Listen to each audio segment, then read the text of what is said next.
Tonight, in a KGW weather impact alert, making plans to stay cool in the heat when it's rolling in and how hot we could go.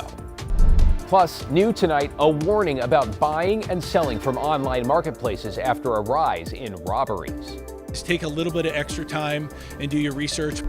Then KGW investigates the new fees popping up on utility bills and without your approval. You don't notice it until it's like, wow, look what I'm paying now. And it's opening day at Foot Barrio in Gresham, combining culture, community, and the game they love. Everything that we did is just play soccer. It's almost like a way of life for us, for me. Good evening, everyone. David Molko with you on this Thursday, Friday Eve as we take a live look over the Rose City. Another showstopper of a day that we wish we could bottle up for you ahead of what's coming this weekend. Let's kick things off with Chief Meteorologist Matt Sfino tracking the heat that's headed our way and a KGW weather impact alert. Matt? Hey, David. Yes, Sunday and Monday still will be the hottest days of this stretch by quite a bit. Those are the 2 days that we're most concerned about. So the weather impact alert days are for Sunday and Monday all day. Major heat risk on both days. So if you are sensitive to really hot weather, start planning now for how you're going to handle the afternoon hours on those 2 days, Sunday and Monday.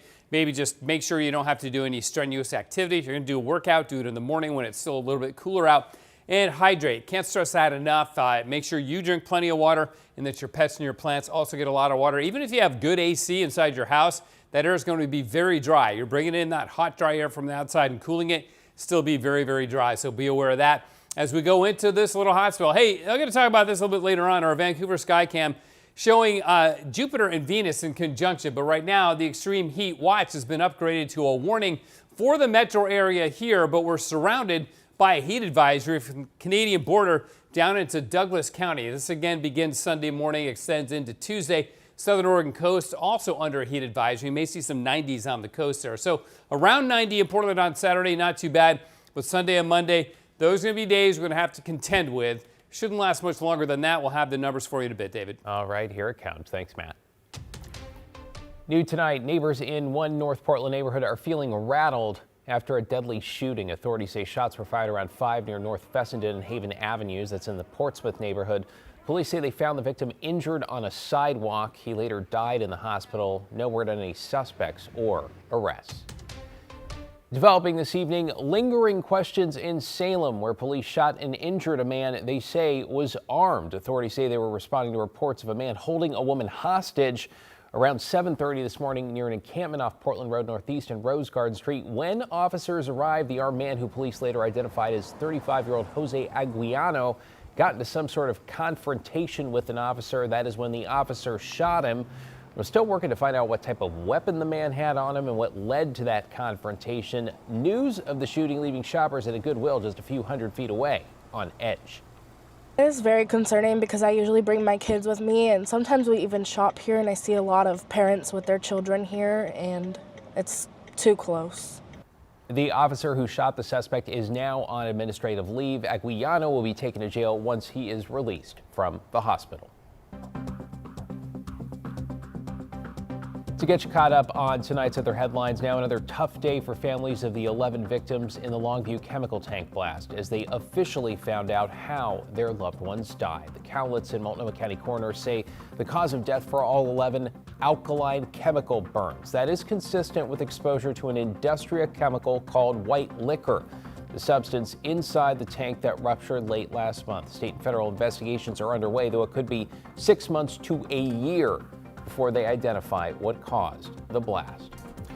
In another difficult update, a suspect pleaded not guilty this afternoon to killing his girlfriend's 2-year-old daughter. This was at Blue Lake Park in Fairview last year. The detectives arrested 38-year-old Dyson Ruda just yesterday. According to court records, when police showed up to the park, Ruda first told them the girl had choked on rice and later said she'd fallen from a playground slide. Doctors later found evidence of a brain injury and significant bruising, and nearly a year later, the medical examiner ruled the death a homicide. Ruda is now charged with second-degree murder, assault, and criminal mistreatment. And new at 11, a warning from Portland police the next time you buy or sell something using an online marketplace, including Facebook. So far this year, PBB says they've investigated at least 11 cases that started as a transaction but ended in theft or some other crime. It includes an incident Tuesday night in Southwest Portland where authorities say 2 juveniles stole an e-bike at gunpoint. Tualatin police also reporting a case last week at Juergens Park where a buyer tried to pay in counterfeit cash and then shot at the sellers. Okay, to stay safe, authorities recommend all of this meeting in a well-lit public space like a police station parking lot, bringing a friend or family member, not paying in cash, researching the buyer or seller, and most importantly, trusting your gut. But at the end of the day, the big thing is to just use common sense, really making sure that if it's too good to be true, it probably is, and allowing that inner voice in your head say, hey, maybe we shouldn't do this, and listening to it. Now, this is a huge uptick. Well, in both cases we mentioned above, police were able to find and arrest the suspect.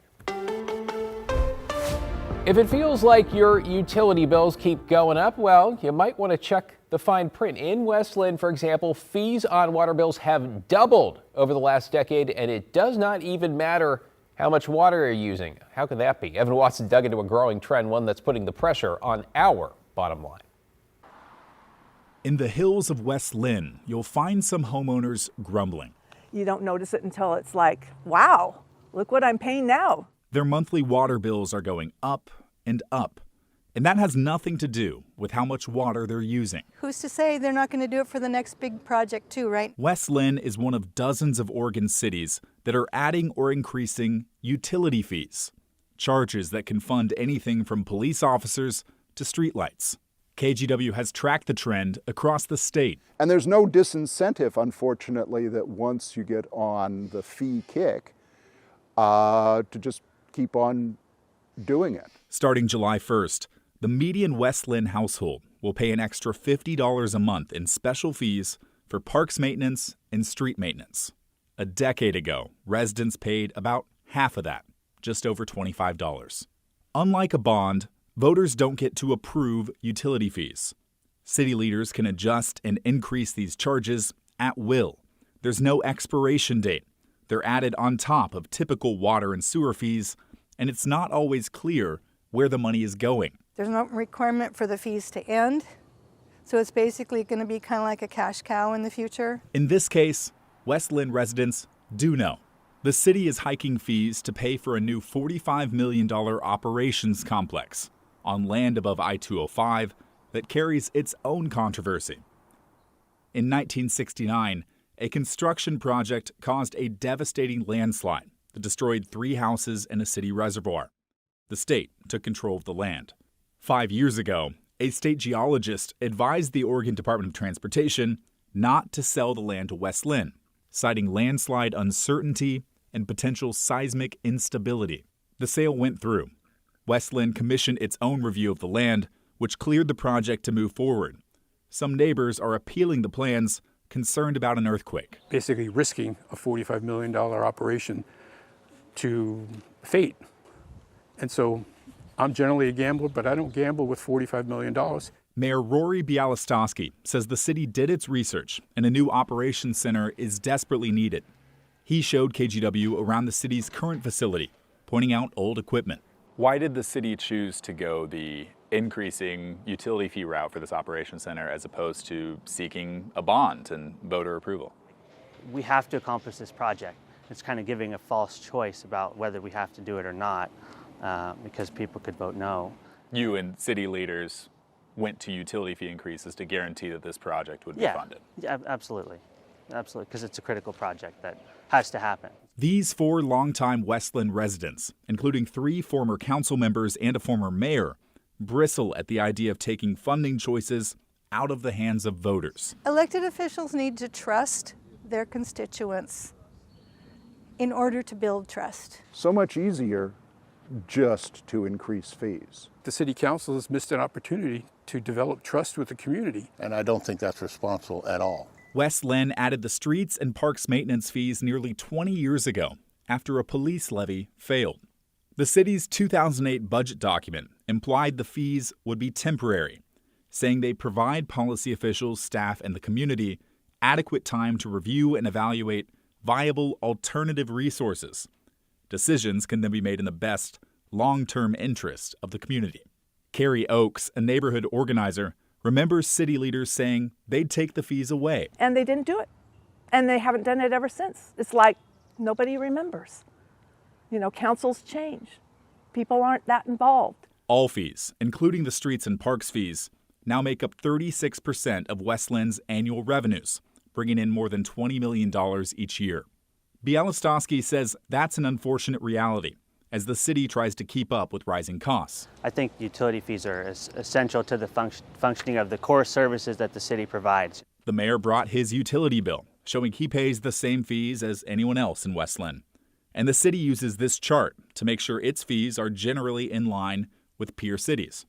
Ultimately, city leaders around the state of Oregon frequently point to measures 5 and 50, constitutional amendments that passed in the 90s, capping property tax growth at 3% each year. That cost of providing all the vital services has gone up more than 3%. So having utility fees is the way that a lot of cities have figured out this is the only way we can provide. But utility fees aren't proportional to a person's income or home value. Fees are regressive. It hurts the people that have the least, that can least afford it. And if voters want to lower or get rid of them, their only hope is to find a candidate or a council who will. Do you have any concern that residents will at some point say, hey, these utility fees are too much? That's the real balancing act. Make those tough decisions and balance all the community concerns and keep costs as low as possible. It's always a case of trade-offs, right? Evan Watson reporting. It's not just Westland. Portland recently added a transportation utility fee about $12 a month for a single-family home that'll go toward repairing our roads.